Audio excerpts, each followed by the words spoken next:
twin adoption studies are you going to twin adoption studies mean? Yeah. Yes. Okay. Yes. So yes, partly, right. There are twin and adoption studies that attest to a genetic correlation between parental socioeconomic status and genotypic IQ. There are also polygenic score analysis in the last couple of years that does this as well. This is not controversial in behavioral genetics that there is a genetic correlation between parental socioeconomic status and IQ.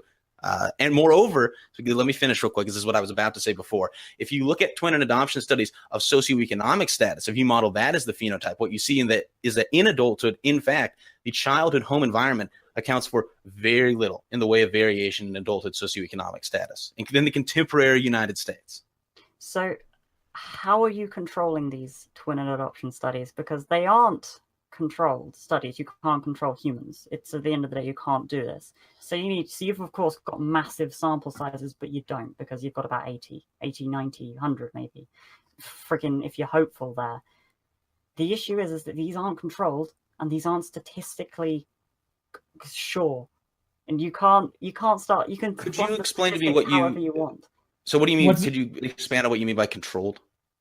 Controlled? How can you control a scientific study? I'm curious about what you mean by that. I mean, so you've got to control the environment because you're trying to isolate it down to genetics, right? But then you've of course got to isolate it down to the prenatal system as well, which you can't do. You have that's why you have the adopted twins. Yeah, we don't even need adopted twins. So I mean, do you understand conditions that are different as well? And then you've got to control the environment as well. So you've got to have your control. They're not going to purely have a difference in just socioeconomic status. They're also going to have probably a difference in diet, in education, in the kinds of friend groups they have and socialization they have. They're probably going to have a different, potentially different cultural upbringing. Sure, but these are all. But you're just making the socioeconomic status argument. Like all those things are binned in with socioeconomic. That's basically like when people who know what they're talking. It's not necessarily when people who know what they're talking about make the socioeconomic status argument that higher socioeconomic status people have better environments. They're not saying, oh, they rub themselves with money and it makes them smart. No, they're actually like those things you mention, like basically just being around better people, having better diets.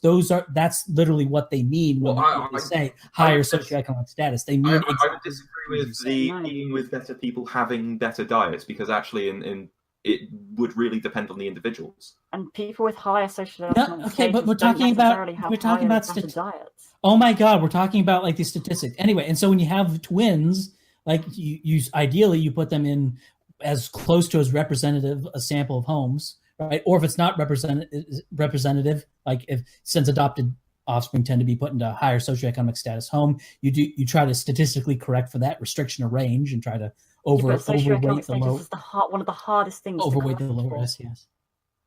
What? No, social economic status is one of the hardest things to control for. It is stupidly hard. No. It's hard to control for in adoption studies, like in not statistically though. Like it's because so many things. The distribution for twin studies into adopted families tends to be skewed to higher socioeconomic status. That's fine, but you still have some in the low. But you still have some in the low socioeconomic status cohorts in those adoption studies. Not as many as represented for the whole society. And so all you have to do is weight it properly. You just weight the lower socioeconomic status in a way that is representative the of issue the whole is band. Weighting. It doesn't work. You've got to come up with a friggin' decent system. And I speak to a psychologist who has to control for socioeconomic status, and he moans about it all the time because it is incredible. Okay, well you can moan about it. Not only that. There are twin and adoption. Okay, there are behavioral genetic studies that utilize like total population cohorts in Scandinavian countries where it's a perfectly representative sample. You also have the same thing there's one in Scotland that was administered back in the 40s. There are like not only representative samples, there's literally like population data, behavioral genetic analysis of IQ that gets around this problem entirely. And we said, like, yes, you can measure socioeconomic status. I don't like, do you have an argument for why the normal measures of socioeconomic status do not like have a very high level of measurement error or are not valid measures of what they're trying to get at or something? it's difficult to control for, and you've already said that you'd have to weight it one way. Well, I know you keep saying that, but okay, let me put it to you this way. Suppose that we take parental education and we take parental income and wealth, and we look at the wealth and education of their parents, and we go in and have a home inventory and look at the educational stimulus of the home, and then we put all that into a factor analysis and take out the largest component of covariance and those things, and we use that to control for socioeconomic status. I just want you to explain to me why that is a really bad way to control for socioeconomic status. Why is that a bad way to control for socioeconomic status? Because yes, I'm not a psychologist, I'm going to be honest, and I'm terrible with statistics, so I'm trying to come up with a... fuck me. I'm going to need help here. Okay. I'm not a psychologist at the end of the day. I don't know what... You know what? Why don't you know what you should do? You should get somebody who is a psychologist to actually come on, do something like the whiskey. At the end of the day, no. Actually, you are doing a good thing here by actually coming on and not being so culty with like the no platform thing that people like ContraPoints and H Bomber guy do. So I want to commend you guys for actually sort of coming into the wolf's den. And how much better would it be if some of like the people who actually on your side, who at least say they do know this stuff, to actually come on? Because this Warski platform don't want to take you seriously. Like this Warski.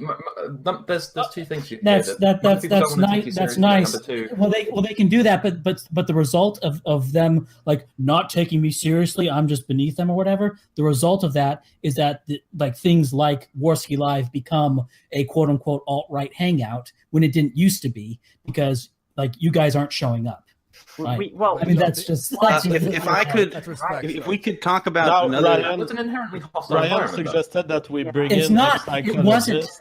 It wasn't at first. It's become that way because of the no platform policy. No, it became that way because of blood sports. Money in these things. That's why. You can do quote unquote blood sports, but the thing is, like, you just don't show up.